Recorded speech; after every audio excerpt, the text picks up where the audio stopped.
Eu sunt Minu și bine v-am regăsit la colecția mea de petarde și artificii pe anul 2020-2021. Hai să începem petardele. Avem un set de carbon de la Cometa, numeți să facă sigilate. Așa, un set de C4 de la Pyromex, 20 în bucăți, foarte faine astea, bubuie chiar fain. Un set de Achtung, 20 în pachet, H2, foarte fain și astea, 2 grame de bucată. Așa. Două seturi de Doom Boom 2G Plus de la Classic, 20 în pachet, 2 grame pe bucată și flamă, foarte bune astea.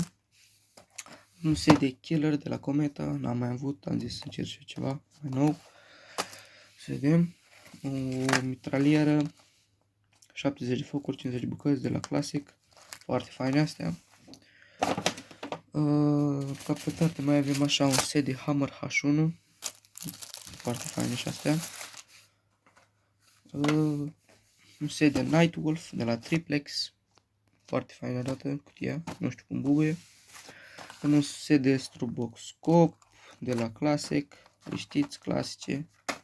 Și ca artificii avem așa, baterie Frankenstein Harley de la Classic, 16 focuri, 20 de mm, foarte fain arată, vedem cum face. Și avem două seturi de Thunderflower single shot-uri, foarte fain arată.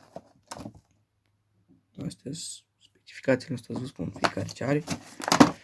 Și cam asta e colecția mea de petarde și artificii pe anul 2020-2021. Ne auzim la colecții viitoare, pa, pa!